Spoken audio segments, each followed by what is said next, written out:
ಕುಷ್ಟಗಿ ತಾಲೂಕಿನ ಗೋತರಗಿ ಗ್ರಾಮ ಹಾಗೂ ಸುತ್ತಮುತ್ತಲಿನ ರೈತರ ಪಂಪ್ಸೆಟ್ಗಳಿಗೆ ಸಾಯಂಕಾಲ 6 ಗಂಟೆಯಿಂದ ಮಧ್ಯರಾತ್ರಿ 1 ಗಂಟೆಯವರೆಗೆ ವಿದ್ಯುತ್ ನೀಡುತ್ತಿರುವುದನ್ನು ಖಂಡಿಸಿ ಹಾಗೂ ಸ್ಥಳೀಯ ಲೈನ್ಮನ್ ರೈತರಿಗೆ ಸ್ಪಂದಿಸದೇ ಇರುವುದನ್ನು ಖಂಡಿಸಿ ಅವನನ್ನು ಅಮಾನತು ಮಾಡುವಂತೆ ಆಗ್ರಹಿಸಿ ಇಂದು ಕುಷ್ಟಗಿಯ ಜೆಸ್ಕಾಂನ ಸಹಾಯಕ ಕಾರ್ಯಪಾಲಕ ಅಭಿಯಂತಕರ ಕಚೇರಿಗೆ ರೈತರು ಏಕಾಏಕಿ ಮುತ್ತಿಗೆ ಹಾಕಿ ಆಕ್ರೋಶ ವ್ಯಕ್ತಪಡಿಸಿದರು. ರೈತರು ಕೂಡ ಅಧಿಕಾರಿಗಳಂತೆಯೇ ಮನುಷ್ಯರು. ಮಧ್ಯರಾತ್ರಿ ವಿದ್ಯುತ್ ನೀಡುವುದರಿಂದ ಗೊತ್ತಗಿ ಗ್ರಾಮದ ರೈತನೊಬ್ಬ ಹಾವು ಕಚ್ಚಿಸಿಕೊಂಡು ಬಾಗಲಕೋಟೆ ಆಸ್ಪತ್ರೆಯಲ್ಲಿ ಚಿಕಿತ್ಸೆ ಪಡೆಯುತ್ತಿದ್ದಾನೆ. ಕರ್ನಾಟಕ ಸರ್ಕಾರದ ವಿದ್ಯುತ್ ಮಂತ್ರಿ ಜಾರ್ಜ್ ಅವರು ಹೇಳಿದಂತೆ ರೈತರಿಗೆ ಹಗಲು ವೇಳೆಗೆ 7 ಗಂಟೆಗಳ ಕಾಲ ಸತತ ವಿದ್ಯುತ್ ನೀಡುವುದು ಹಾಗೂ ಮಾರ್ಚ್ ತಿಂಗಳಲ್ಲಿ ಯಾವುದೇ ರೀತಿಯ ವಿದ್ಯುತ್ ಕೊರತೆ ಆಗದಂತೆ ನೋಡಿಕೊಳ್ಳಲಾಗುವುದು ಎಂದು ಹೇಳುತ್ತಾರೆ. ಆದರೆ ಇಲ್ಲಿ ನೋಡಿದರೆ ಮಧ್ಯರಾತ್ರಿ ವಿದ್ಯುತ್ ನೀಡಿ ರೈತರಿಗೆ ಅನಾವಶ್ಯಕವಾಗಿ ತೊಂದರೆ ಕೊಡುತ್ತಿರುವುದು ಕಂಡುಬರುತ್ತಿದೆ.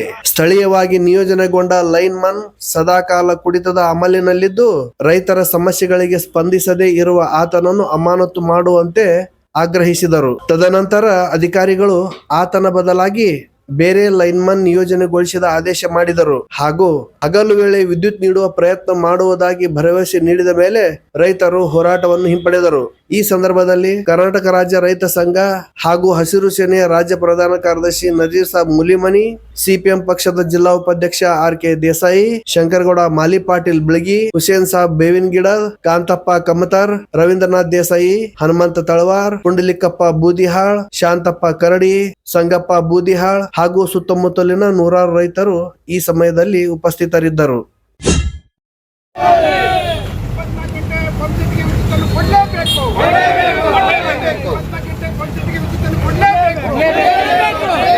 ರೈತರ ಕೂಗನ್ನು ಕೇಳದ ಅಧಿಕಾರಿಗಳಿಗೆ ಹೇಳಿದ್ದಿಕ್ಕಾರ, ರೈತರ ಕೂಗನ್ನು ಕೇಳದ ಅಧಿಕಾರಿಗೆ ಹೇಳಿದ್ದಿಕ್ಕಾರ.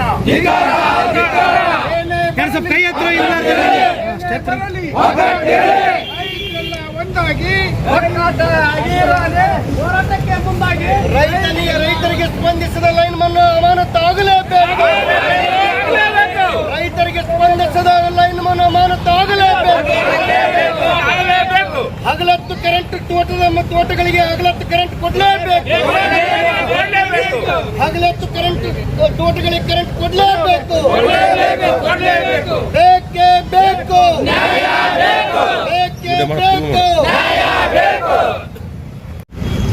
ಮಾರ್ಚ್ ತಿಂಗಳಲ್ಲಿ ಬೇಸಿಗೆಯಲ್ಲಿ ರೈತರಿಗೆ ತೊಂದರೆ ಆಗದಂತೆ ನಾವು ಹಗಲತ್ತೇ 7 ತಾಸು ಕರೆಂಟ್ ಅನ್ನ ಕೊಡ್ತೀವಿ, ರೈತರಿಗೆ ತೊಂದರೆ ಆಗಾಕ ಬಿಡೋದಿಲ್ಲ ಅಂತಕ್ಕಂಥ ಮಾತನ್ನ ಹೇಳಿದ.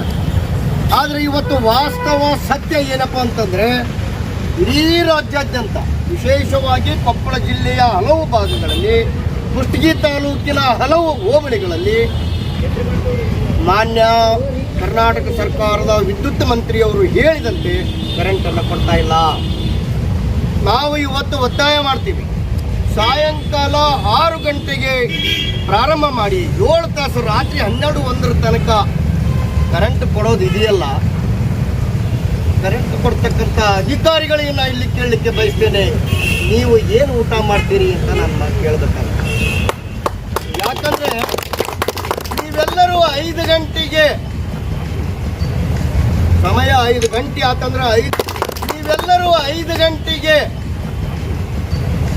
ಸಮಯ 5 ಗಂಟೆ ಆತಂದ್ರೆ 5 ನಿಮಿಷ ನೀವು ಇರೋದಿಲ್ಲ. ನಾವು ನೋಡೀವಿ, ರಾಜ್ಯದ ತಹಶೀಲ್ ಕಚೇರಿಗೆ ಹೋಗ್ರಿ, ಡಿ.ಸಿ ಆಫೀಸಿಗೆ ಹೋಗ್ರಿ, ಕೆ.ಬಿಗೆ ಹೋಗ್ರಿ, ಎಲ್ಲರೂ ಹೋಗ್ರಿ, 5 ಗಂಟೆ ಆತಂದ್ರೆ ಕ್ಲರ್ಕ್ಗಳು ಇಲ್ಲ ಆಫೀಸ್ ಟೈಮ್ ಮುಗೀತು ಅಂತ ಹೇಳ್ತೀರಿ. ನಿಮಗೆ ಮಾನ ಮರ್ಯಾದೆ ಇದೆಯಾ? 5 ಗಂಟೆಗೆ ನಿಮ್ಮ ಹೆಂಡತಿ ಮಕ್ಕಳು ಏನು ಬರ್ತಾರೆ ನಿಮಗೆ? ನಾವೆಲ್ಲಿ ಹೋಗ್ಬೇಕು? ರಾತ್ರಿ 6 ಗಂಟೆಗೆ ನಾವು ಕರೆಂಟ್ ನಮ್ಮ ಕಾಟುಗಳಿಗೆ ನಿಮಗೆಲ್ಲರಿಗೂ ಹೇಳಲಿಕ್ಕೆ ಬಯಸ್ತೀವಿ, ಅಧಿಕಾರಿಗಳಿಗೆ, ಈ ದೇಶಕ್ಕೆ ಅನ್ನ ಹಾಕ್ತಕ್ಕಂಥ ರೈತರು ನಾವು ನಮ್ಮ ಹೆಂಡತಿ ಮಕ್ಕಳಿಗಾಗಿ ಹೋಗ್ತಾ ಇಲ್ಲ, ಇಡೀ ದೇಶದ 140 ಕೋಟಿ ಜನಸಂಖ್ಯೆಗೆ ಅನ್ನ ಹಾಕಲಿಕ್ಕೆ ನಾವು ಕಷ್ಟಪಡ್ತಾ ಇದ್ದೀವಿ. ನೀವು ಸರಿಯಾಗಿ ಹಗಲತ್ತೆ ನೀವೇನಾದರೂ ಕರೆಂಟ್ ಕೊಡದೆ ಹೋದರೆ ನೀವು ಮುಂದೆ ಆಗ್ತಕ್ಕಂಥ ಅನಾಹುತಗಳಿಗೆ ನೀವು ಅಧಿಕಾರಿಗಳು ಜವಾಬ್ದಾರ ಆಗ್ತಿರುತ್ತಾ ಅಂತಕ್ಕಂಥ ಮಾತನ್ನು ನಾನು ಹೇಳಲಿಕ್ಕೆ ಬಯಸ್ತೇನೆ. ಹುಡುಗಾಟ ಇಲ್ಲ.